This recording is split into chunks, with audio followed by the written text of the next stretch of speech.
The video will start in a few seconds, but as a reminder, remember, if you have a question, comment, or suggestion about this video, please follow the link below.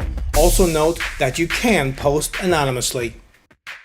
Hello again, I'm Rodney Reynolds from 3dgameman.com and welcome to another video review. Today I'm looking at the Azza Genesis 9000 case. Now as you can see, there is lots of pictures as well as features and specifications on the box, and thankfully a couple of holes, one on either side for lifting the case box. Now let me go ahead and open it up. It has your typical case packaging material, styrofoam on either end, and the case itself is in a plastic bag. They have some protective plastic on the right side panel. This is on the window. I'll remove that. In the accessory box, which is inside of the case, they include a couple of drive rails. These are for installing a 3.5-inch into the 5.25-inch drive bay. They also include a user's manual, a bunch of mounts, cable ties, screws, and the speaker. This is certainly one humongous full tower case. It comes in this black color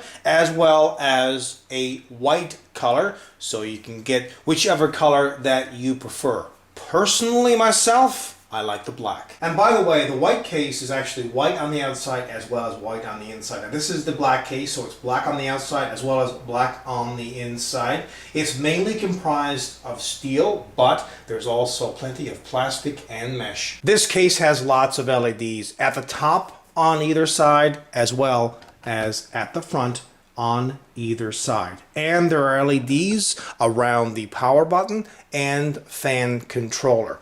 Now there's lots of ventilation in this top panel, and actually this top panel can be taken off by first removing 4 thumb screws. There's 2 at the front and 2 at the back. So just take those out and then just pull at the back.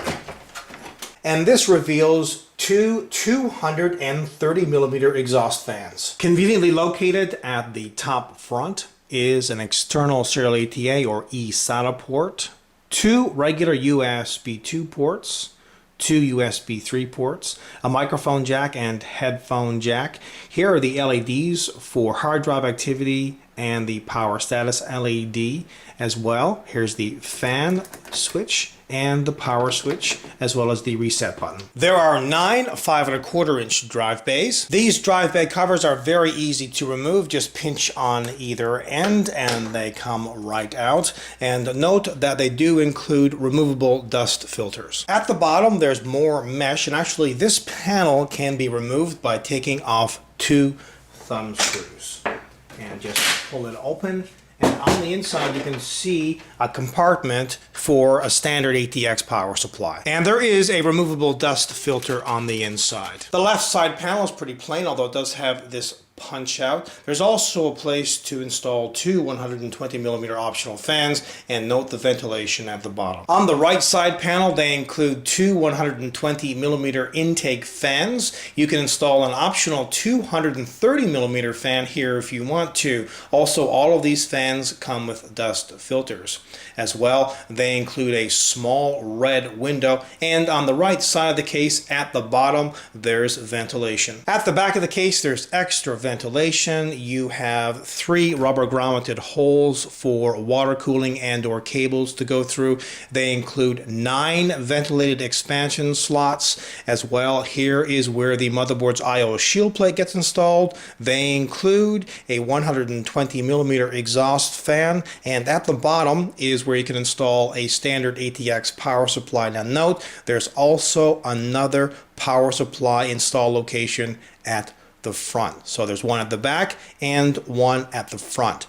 It really depends on how you have the fans configured at the bottom of the case. That will dictate where you have the power supply installed. Now if you want to install 2 power supplies, that's fine as well, but again you'll have to remove the fan or fans at the bottom of the case on the inside. This case is littered with thumb screws, and that's great because it makes installing and removing the parts very easy. Both side panels come with with 2 thumb screws. As well, the motherboard tray on this case is removable. There is plenty of room to work on the inside of this case, and it accommodates extra large ATX, extended ATX, full ATX, and micro ATX form factor motherboards. It also fits very long video cards. Video cards that are up to 400 millimeters in length. And you can also fit a couple of radiators in this case. One at the top up to 480 millimeters and one at the bottom up to 240 millimeters in length. Also, you should be able to fit CPU coolers that are approximately 190 millimeters in height. Each of the 5¼ inch drive bays comes with a toolless design, and this makes it very easy to install and remove drives.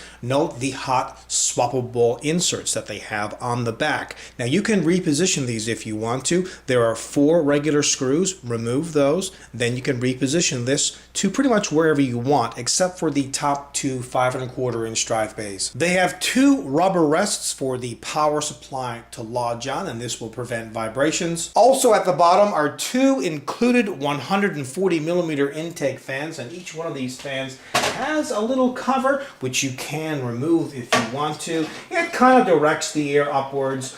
Also, it just looks better. Now, since you can install very long video cards in this case, they have supports here, and you can move this up or down depending upon where the card is. There's plenty of room behind the motherboard tray and the right side panel to organize cables. Also, there's lots of holes to route the cables through, as well as punch outs to attach them. Now, this motherboard tray can be removed, but you need to take off 8 thumb screws first, 6 at the back and 6 more on the motherboard tray here. Once you've done that, you can slide it out. But not only can this motherboard tray be removed, you can also reverse it. Why would you want to do that? Well, once you do a 180 here, you can orientate the video cards at the top next to the top fan to enhance the efficiency of the heat dissipation. Now, this handle makes it very easy to slide the motherboard tray out and then push it back in. However, once you have it back in the case, you have a choice of just leaving the handle in place or removing it. To take it off, just remove 2 thumb screws. And note that this support bar can be completely removed if preferred by taking off 2 thumb screws. Now just have a closer look at the top panel from the back. It looks gorgeous, but most importantly, there's lots of ventilation. At the bottom, there are 4 large rubber feet. Now, despite the fact that this case has a lot of included fans, and remember, you can add more, it is really quiet. Now have a listen to all of these stock fans.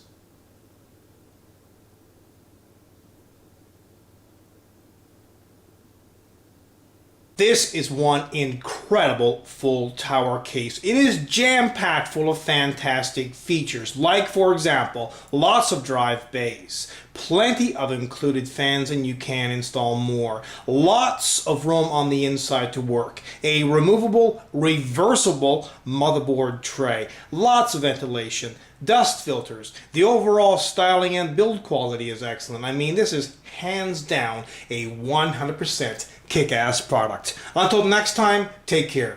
I hope you enjoyed this video review, and please note that pricing for this product is available on the 3D Game Man video review page.